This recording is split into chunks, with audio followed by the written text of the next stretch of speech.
एक तो विचारधारा पर कि सामूहिक प्रयास का मतलब क्या। सामूहिक प्रयास लोकतंत्र की सोच का द्योतक है। कोई व्यक्ति कितना भी बलशाली, होशियार, पैसे वाला, शक्तिशाली हो, जब तक समाज में सामूहिकता नहीं होगी, जब तक सब लोग कंधा नहीं लगाएंगे या ज्यादातर लोग कंधा नहीं लगाएंगे, तब तक बिहार जैसे राज्य की परेशानी को दूर नहीं किया जा सकता। बिहार को इस स्थिति में किसी एक व्यक्ति ने नहीं पहुंचाया। कोई एक दल, कोई एक जाति, कोई एक नेता नहीं है जिसने बिहार को बर्बाद किया। इसको लंबे समय में, पिछले 40-50 साल में कई नेताओं की गलती की वजह से, कई पार्टियों की गलती से, और उन सबसे बढ़कर उन नेताओं को चुनने वाले हम आप जैसे लोगों की गलती की वजह से आज हम लोग गर्त में गिरे हैं। तो अगर सब लोग मिलकर बिहार को हम लोग गर्त में गिराए हैं तो निकालने का जिम्मा भी सब लोग का है। इसलिए लिखा हुआ है सामूहिक प्रयास। दूसरा जो सवाल आपने भाई साहब ने किया कि नीचे गांव देहात में अंतिम वार्ड में घर तक शायद जनसुराज का बहुत कार्यकर्ता आपको नहीं दिख रहा है। बात तो ठीक है। 13 करोड़ बिहार की आबादी है।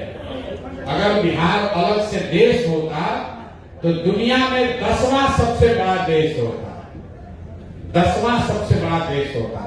13 करोड़ आबादी तक किसी बात को, विचार को, व्यक्तित्व को, प्रोग्राम को पहुंचाने के लिए चाहे आप दिन रात जितना भी मेहनत कर लीजिए, एक समय लगना ही लगना है। इतना बात तो आप जरूर मानिएगा कि 2 वर्ष पहले जितने लोग जनसुराज के बारे में जानते थे, इससे प्रभावित थे, इससे जुड़े थे, उससे कई गुना ज्यादा लोग आज जनसुराज को जानते हैं, इससे जुड़े हैं या इसकी ओर देख रहे हैं। संगठन जो है वो गीली मिट्टी से दीवार बनाने के जैसा है। गीली मिट्टी, गिलावा का जो दीवार बनता है उसको आप एक दिन में नहीं बना सकते। थोड़ा आप दीवार बनाते हैं, वो गीली मिट्टी थोड़ा सूखती है, फिर ऊपर से उस पर मिट्टी डालते हैं। एक ही बार दीवार उठाइएगा तो पलट जाएगा। संगठन भी सतत बनाया जा सकता है। आपको लग रहा है कि जनसुराज का प्रचार और होना चाहिए, बहुत अच्छी बात है, होना चाहिए। आपको एक आंकड़ा दे देते हैं। भाजपा जो अपने आप को इतना बड़ा दल बताती है, जिसके संगठन की इतनी चर्चा है, आरएसएस की बात है, उनके पास अथक पैसा है, इतने नेता हैं, भाजपा को बिहार में 10% वोट लेने में 20 बरस लगे। 20 बरस भाजपा को बिहार में 10% वोट लेने में 20 बरस लगा। जनसुराज अभी उपचुनाव लड़ा, हम लोगों को ऐसी सफलता नहीं मिली जैसा हम लोग सोचते थे, लेकिन हम लोग की असफलता में भी 11 दिन पुराना दल 10% वोट लेकर आया। और जब 1 महीने के बाद एमएलसी का चुनाव हुआ, उसमें जनसुराज के उम्मीदवार को 22% वोट आया। ये जनसुराज की सोच का, प्रयास का प्रभाव है। और बेहतर होना चाहिए, उसी के लिए तो हम लोग लगे हुए हैं। अभी एक प्रशांत किशोर चले थे, अब हजारों आप जैसे लोग इसमें जुड़ेंगे। आज की इस बैठक के बाद आप जाइएगा, आप भी अपने गली मोहल्ला में 10 आदमी को जोड़िएगा, तभी तो उससे बात बढ़ेगी। दूसरी बात, आपने कहा कि आप बता रहे हैं कि 8 जातियों के पास जमीन है, तो कोई ये दुष्प्रचार कर सकता है कि प्रशांत किशोर ये जमीन आपके छीनने की बात कर रहे हैं। 2 बात है। एक तो जब मैंने ये अभियान शुरू किया तो मैंने अपने आप से ये संकल्प किया है कि चाहे कुछ भी हो जाए, जो मेरी समझ से गलत है उसको गलत ही बोलेंगे। जैसे बिहार में शराबबंदी, बहुत सारे लोग प्राइवेटली कहते हैं कि शराबबंदी हटना चाहिए, लेकिन पब्लिक में नहीं जाता है कि महिला नाराज हो जाएगी। लेकिन हम लोग दावा करके सामने ठोक कर कह रहे हैं कि शराबबंदी समाज के हक में नहीं है, क्योंकि शराबबंदी यहाँ ना लागू है, ना लागू किया जा सकता। जो भूमि की बात है, आप पहले व्यक्ति नहीं, बहुत लोगों ने कहा कि भूमि सुधार की आप बात कर रहे हैं, तो जिन समाज के वर्गों के पास जमीन है वो आपसे नाराज होगा। यही डर है कि सामाजिक न्याय की बात करने वाले लालू यादव ने नीतीश कुमार ने आज तक बिहार में भूमि सुधार का बात नहीं किया, लेकिन हम लोग कर रहे हैं। आपको समझने की बात है, अगर भूमि सुधार लागू होगा तो जिसका जमीन है उसको भी लाभ है, क्योंकि आज आपके पास पेपर पर जमीन है, उसका मालिकाना हक नहीं है। उसका रसीद कटवाने जा रहे हैं तो सीओ और डीसीएलआर 20,000, 40,000, 50,000 घूस ले रहा है। आज यहाँ एक एकड़ का दाम, 1 बीघे का दाम अगर 10 लाख है, पंजाब में जाइएगा 1 बीघे का दाम 80 लाख है।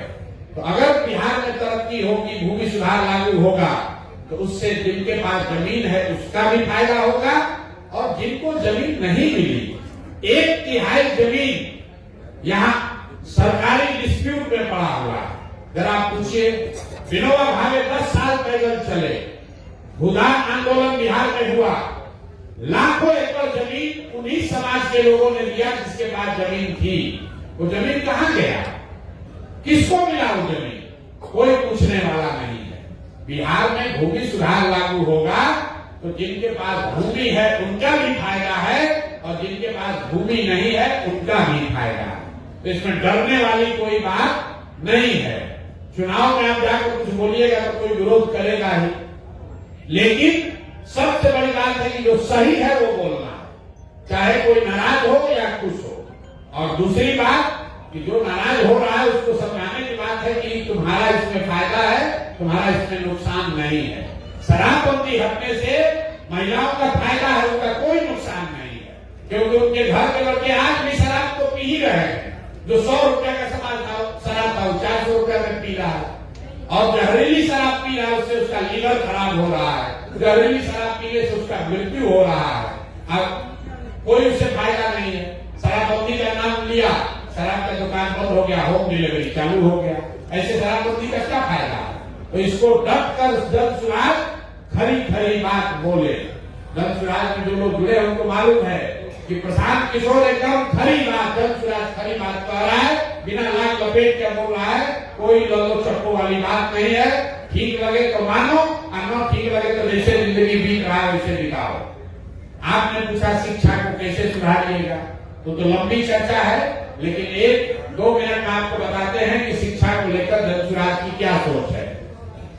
पूरे दुनिया में जहां पर भी अच्छी शिक्षा व्यवस्था बनी, वहां का मूल मंत्र यह है कि स्कूल, हर बच्चे तक स्कूल पहुंचाने के बजाय अच्छे स्कूल में बच्चों को पहुंचाया जाए।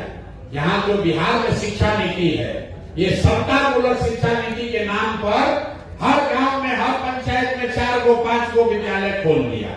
विद्यालय नहीं खुला, विद्यालय के नाम पर बिल्डिंग बना दिया। तो नतीजा क्या है, जहाँ बिल्डिंग है, गुलाबी रंग का रंगा हुआ है, वहां पर पढ़ाने वाला शिक्षक नहीं है। जहाँ शिक्षक है वहाँ बिल्डिंग नहीं है। जहाँ दोनों है वहाँ पढ़ाने की कोई व्यवस्था नहीं है। जहाँ तीनों है वहाँ बच्चे ही नहीं है। तो इसको सुधारने के लिए दुनिया में जो लोग इस चीज को समझते हैं, उन्होंने क्या कहा कि नहीं, अगर पूरे प्रखंड में 50 विद्यालय के बजाय 5 अच्छे विद्यालय बना दिए जाएं और लोगों को स्कूल बस की सुविधा दे दी जाए, ताकि लोग अपने बच्चों को स्कूल बस से स्कूल तक ले जाएं, तो वो ज्यादा बेहतर है। अब आप कैसे होगा, इसी बिहार में नेतरहाट का नाम आप सुने होंगे, आप शिक्षक हैं। नेतरहाट सरकारी विद्यालय था।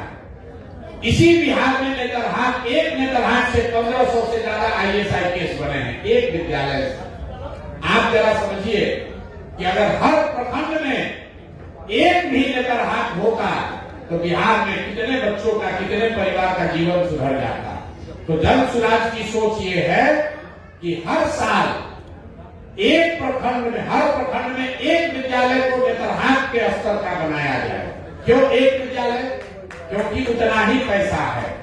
अगर हर प्रखंड में एक विद्यालय को नेतरहाट जैसा बनाना हो तो बिहार में 15 से 20 हजार करोड़ रुपया खर्चा लगेगा। तो हम लोग की सोच ये है कि हर साल प्रखंड के स्तर पर एक विद्यालय को नेतरहाट के स्तर का बनाया जाए। तब, और जब तक दूसरे विद्यालय पर दूसरे बच्चे कहाँ जाएंगे, तो घोषणा की गई कि जब तक सरकारी विद्यालय नहीं सुधरेगा तब तक आप अपने बच्चे को प्राइवेट स्कूल में भेजिए, उसका फीस सरकार की ओर से दिया जाएगा। और अगले 5 वर्ष में अगर हर वर्ष आप एक विद्यालय भी सुधारते हैं तो 5 वर्ष में हर प्रखंड में 5 को बढ़िया विद्यालय बन जाएगा। आप जरा बताइए, शहर में आप रहते हैं, विद्यालय आपके घर के बगल में नहीं है, आपका बच्चा कैसे जाता है? स्कूल बस से जाता है। अगर आपको मालूम है कि 5 किलोमीटर दूर एक बढ़िया विद्यालय है, अपने बच्चे को कंधा पर बैठा के ले जाइएगा, साइकिल पर ले जाइएगा, बजाय इसके कि आपके घर के बगल में विद्यालय, वहां पढ़ाई नहीं होगा, खिचड़ी खिलाया, घरे भेज दिया। लेकिन आधा से ज्यादा विद्यालय को बंद कर देंगे और सिर्फ अच्छे विद्यालय ही चलाए जाए, तभी बात बन पाएगी। अभी बिहार में 4 लाख शिक्षक है, लेकिन कोई ऐसा विद्यालय नहीं है जहां सभी विषयों के अच्छे शिक्षक हो। लेकिन अगर पंचायत के स्तर पर 6 विद्यालय के शिक्षकों को इकट्ठा कर दीजिए तो कम से कम एक विद्यालय जरूर ऐसा हो जाएगा जहां सभी विषयों की अच्छी पढ़ाई हो सकती है। यही जन सुधार के शिक्षा सुधार के मूल में है कि अच्छे विद्यालय, हर विद्यालय को बच्चे तक पहुंचाने के बजाय अच्छा विद्यालय बनाइए और बच्चों को स्कूल बस के माध्यम से वहां पहुंचाइए, तभी शिक्षक वहां रहेगा। नहीं तो हर गांव में खोल दीजिएगा विद्यालय, मान लीजिए विद्यालय खोल भी दिए तो भी टीचर वहां रहेगा कैसे? उसको तो रहने का जगह नहीं है। टीचर का बच्चा बीमार पड़ेगा तो वो कहां जाएगा? वहां तो अस्पताल नहीं है। इसीलिए दुनिया भर में ऐसा बनाया गया है कि हर गांव में अस्पताल हो या न हो, हर विद्यालय में, हर गांव में विद्यालय हो या न हो, 4, 5, 7, 10 जगह पर हो जहां लोग पहुंच सके, उनको पहुंचने की सुविधा दे दी जाए। अगर अस्पताल हो, थोड़ी दूरी पर भी हो और एम्बुलेंस की सुविधा रहे तो गांव से लोग वहां पहुंच सकते हैं। और हर गांव में जाइएगा खोलने अस्पताल तो वो कभी खुलेगा ही नहीं, वो खाली उसमें भैंस या बकरी बैठेगी, कभी उससे खुलने वाला नहीं। देख लीजिए जितना पीएचसी और सब सेंटर खुला है उसमें किसी का इलाज नहीं हो रहा है। अगर सरकार वहां डॉक्टर का पोस्टिंग कर भी लेगा तो डॉक्टर जीने में भागता है, पैसा दे देता है, भाग जाता है। उससे अच्छा है कि कम से कम प्रखंड में 2 अच्छा विद्यालय, 5 अच्छा विद्यालय और 2 अच्छा अस्पताल खोल दीजिए। धीरे धीरे जैसे जैसे साधन आएगा वो संख्या बढ़ाई जाएगी। एक प्रखंड में आपको ये 5 क्यों 10 क्यों नहीं? इसलिए कि बिहार के पास इतना पैसा नहीं है। जो नेता नहीं समझता कहता हम आएंगे सुधार देंगे, नहीं सुधर सकता है। 10 वर्ष में बिहार की शिक्षा व्यवस्था को सुधारने में 10 वर्ष लगेगा। हर वर्ष 15,000 20,000 करोड़ रुपया अगर खर्चा किया जाए तो विश्व स्तरीय व्यवस्था, शिक्षा व्यवस्था यहाँ अगले 10 वर्ष में 5 लाख करोड़ रुपया खर्च होगा, तब बिहार में विश्व स्तरीय शिक्षा व्यवस्था बन सकती है। और उतना पैसा लाना है तो 10 वर्ष लगेगा।